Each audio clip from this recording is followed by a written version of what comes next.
Now let's introduce polar coordinates, which is a completely different system that we've never worked with. We're usually used to working with rectangular coordinates. We also call them Cartesian. And rectangular coordinates mean like we're working with like X and Y.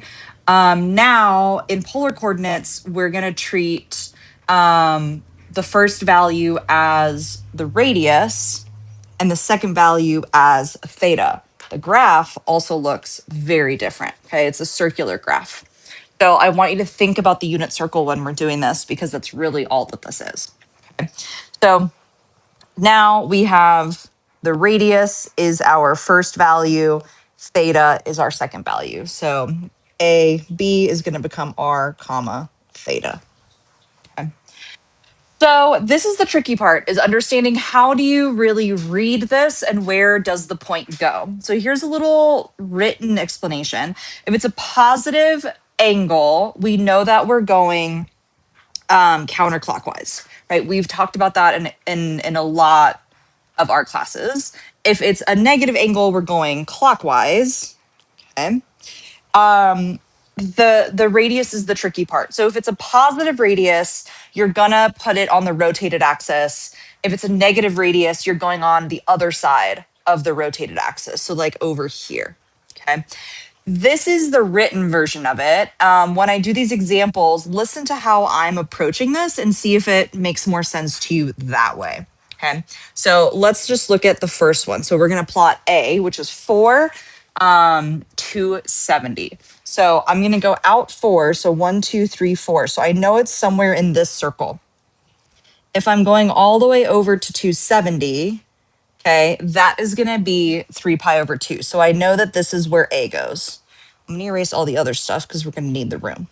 So there's A. I'm just going to do them in different colors instead of labeling them because we're not going to have much room. Okay, so now let's do B. Okay, so I'm going to go -5. So I'm going to go 5 to the left. So this is where my -5 is. Now I'm going to treat this like this is my polar axis. I'm going to treat it like we're here. Okay. So if I want to go 5 pi over 3 in the positive clockwise direction, that's going to be here. This would be 5 pi over 3 if I was on the original axis. This distance is 5 pi over 3. Okay. Hopefully that makes sense. So there's B, 5 pi over 3. Let's look at C. 3 and -120. So we're going to go out to 3, 1, 2, 3, and we're going to go -120 degrees. So -120 is what, like right here, roughly? Okay, so that's C. And then finally, let's do D, where we have a negative radius and a negative degree. So that means it's going clockwise and we're going that way. So let's go to -3, 1, 2, -3, and we're going clockwise 3 pi over 4. So here's 1 pi over 4, 2 pi over 4, 3 pi over 4. So I'm pretty confident that this would be the position for D. So if that makes more sense than focusing on this, think about it the way that I kind of talked through it in this little section. Here are the formulas to convert between the two systems. We have X, Y, and then we're going to convert to R and theta. So we have X equals R cosine theta, Y equals R sine theta. We have our Pythagorean formula, our Pythagorean formula, and then our tangent relationship. Okay. So let's do this first example. Write the rectangular coordinates of the for the polar point 5, 5 pi over 4. So this is your radius. This is your theta. Let's just go ahead and start by saying X equals 5 cosine 5 pi over 4. That's this equation right here. We can also say Y equals 5 sine 5 pi over 4. This equation right here.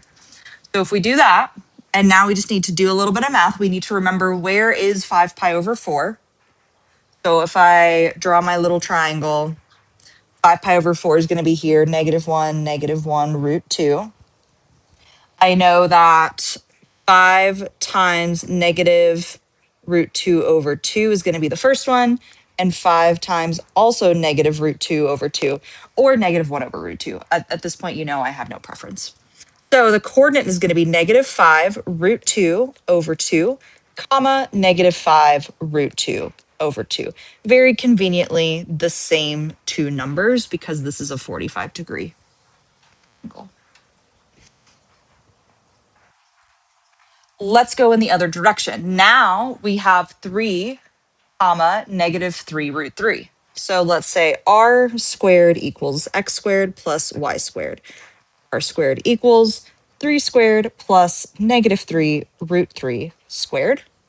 9 plus 9 times 3, or the square root of 36, which we're going to use as 6. Now we need to think about where does this exist on the unit circle. So you have two options. You could do tangent. Tangent theta equals y over x. So -3 root 3 over 3 is -root 3. Whoops. Now, where is tangent a negative? It's going to be negative in quadrant 2 or quadrant 4. Okay, the other thing you want to think about is we have a positive and a negative, which means we are going to be in quadrant 4. So, which triangle is going to be in quadrant 4 that has a tangent value of -root 3? So, let's draw 1, root 3, and 2. This is 5 pi over 3. That means our coordinate is 6 comma 5 over 3.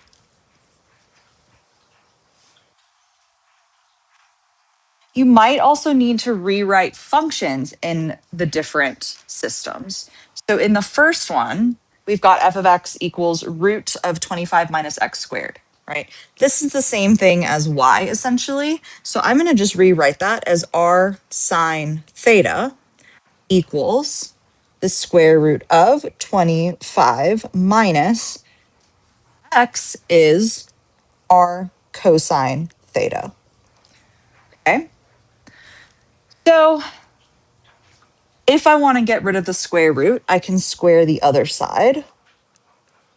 And now I have 25 minus r squared cosine squared theta. I can bring over the r squared cosine squared. And then I have r squared equals 25. If you remember that this plus this is just 1, and r is equal to 5 would be your answer.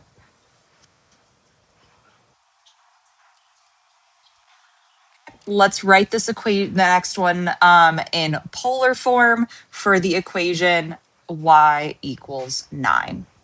We know that y equals r sine theta. We know that this is equal to 9. We can say that r is equal to 9 over sine theta. You could leave it like that, or you could go one step further and say 9 cosecant theta. Either one would be fine, but I'll go ahead and do this one so it's not a fraction. Let's do one more. Now we have x squared and y squared. Okay. Keep in mind, x squared plus y squared is r squared. So let's say r squared equals 3x. X is r cosine theta. So now we have r squared equals 3r cosine theta. We also have r in common on both sides. So now we have r equals 3 cosine theta. And now we have the equation set equal to r.